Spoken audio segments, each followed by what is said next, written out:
Good evening, ladies and gentlemen, and welcome back. My name is Nurse Ruth. I work at Parklands Kidney Center, and today we'll be talking about the water plant system, commonly referred to as the RO, which means reverse osmosis. Did you know that all dialysis centers must have a properly designed and maintained water plant system to help safeguard all their patients? Yes.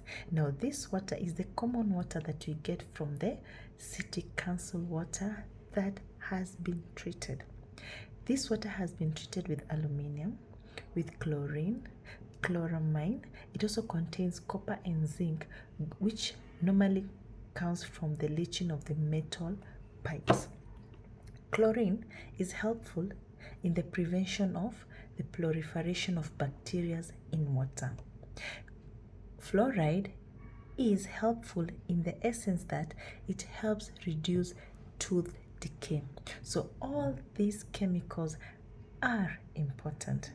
However, these chemicals are harmful to the dialysis patients, and that is why it is very, very important to have a working water plant so that you do not introduce these chemicals that are already in water, this water from the city council. You don't want to introduce these chemicals to the blood of the patient, because this can lead to a reaction which can eventually lead to death. And that is why it is very important to have a water plant system to help in the purification of this water. What do I mean by purification? Purification is basically to remove all the particles, all the chemicals that I've mentioned, that is aluminium, chloramine, fluoride, copper and zinc, and many others, because this water that is needed for dialysis must be pure, ultra pure water with nothing, no bacteria, no endotoxins, no endotoxin materials, no chemicals, no particles, just ultra pure water. Now, what is the advantages of having ultra pure water for the dialysis patient? One, you're able to reduce the risk of infections, commonly referred to as the CRP, C-reactive proteins. You're able to improve the appetite of your dialysis patients. You're able to improve EPO uptake of patients. EPO means the erythropoietin uptake of patients. What is erythropoietin? It is a hormone that is used to make red blood cells in our body. It also helps to reduce the chances of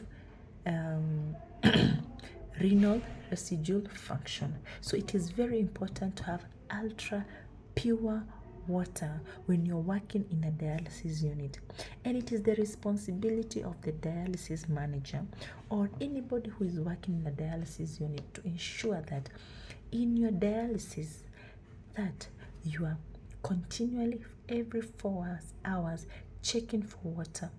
Check for water hardness. Also check for chlorine in your water. Okay, now let's talk about this water plant system. The water plant system is basic. I'm going to divide this water plant into 3 stages. One is the pre-treatment. Number 2 is the purification, and number 3 is the distribution. In the pre-treatment stage, what happens there? We have the filtration, removal of particles. Okay, we have water softening, and you also have carbon, which helps to remove chlorine and also remove any kind of odor that could be any odor in this water. Now, this water, before it gets to the purification stage, is referred to as raw water. So now we have received our water from the city council. It could be from the tank up there, maybe at the rooftop or at the basement. I don't know how your dialysis unit looks like, but wherever that water is coming from the city council, it has to be collected in a tank in the dialysis unit. Okay, This tank also contains some filters, small filters that will help to sieve any kind of particles, any mud that could have settled in the tank up there. You know the tank, okay, in your plot or apartment, you have a tank, okay, which contains water. And you know when water is still, we tend to have some particles which settle at the bottom. Okay, now these particles are the ones that we need small filters before we collect now this water to our tank. We have these small filters that are able to filter all these particles so that they don't get into our main tank. Okay, now this main tank has a float switch, and I'll be taking you through a water plant later in my videos. This water tank has a float switch. Now this float switch is important. Why? One, the float switch is able to detect the level of water. When the level of water gets beyond a certain point, it switches off. When the level of water is below a certain point, also the float switch will switch off. So you have different kind of alarms which will alert you on what exactly is going on, because you can imagine you can run a dialysis and probably the tank that is receiving the water from the city council is empty. Then you're not able to receive water in your dialysis unit. So this kind of measures are important to curb any kind of emergencies in the dialysis water. So now we have our water collected in a tank from the city council. This water passes through one of the filters which helps to remove silica. Yes, and this filter is commonly referred to as the zeolite filter, and this zeolite filter is a more advanced filter, just removing silica and some particles. From the zeolite filter, this water is then passed to the sand filter. As the name stands, the sand filter removes all the sand particles and any other particles that could have been trapped in this water. Okay, now from the sand filter, the water now moves to the softener. The work of the softener is to remove any kind of hardness.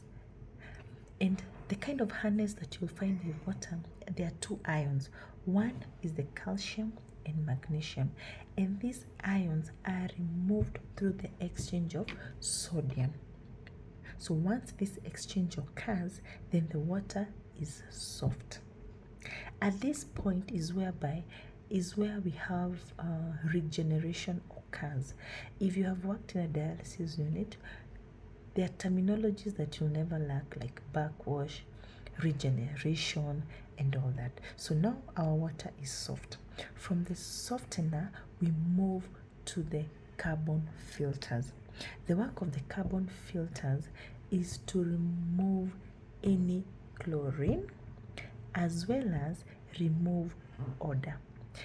All these steps that I have mentioned, from the zeolite filter to the sand filter to the softener and carbon filter, are the pre-treatment stages of the water plant system. From here now, we want to move into the reverse osmosis.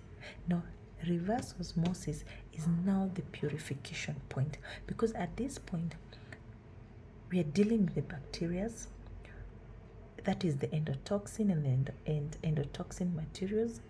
We are dealing with some ions. All these are removed at this point. Okay? And what is osmosis? Osmosis is a natural process whereby fluid moves from a low concentration to a higher concentration. Now, in reverse osmosis, we apply pressure to move this water to a low concentration. We apply this pressure through different membranes, which I'll be showing you in my videos as we go. We take a walk through the water plant system. The membranes whereby this pressure is applied, so that we have this kind of reverse osmosis. Some of these things make more sense when you view them. Okay, so when all the bacteria have been removed at this point of the reverse osmosis, the purification stage, and we have removed the ions, now our water is ultra pure. During the pre-treatment stage, this water is referred to as raw water. Okay, when we get to the reverse osmosis, now this water is ultra pure water or permit. Okay, now the question you need to ask yourself, how often do you test your water for hardness, for chlorine, for bacteria? How often do you do chemical analysis of your water? Like I said as I was starting, this water is essential and it has to be ultra pure because this is what makes the dialysate during dialysis, and you do not want to have dialysate which is contaminated, because if you have dialysate which is contaminated, you can have chances whereby these contaminants get in contact with blood of the patient, leading to a reaction which can lead to death. Okay, thank you, ladies. Now, ladies and gentlemen, in my next video, I'm going to take you through the dialysis unit.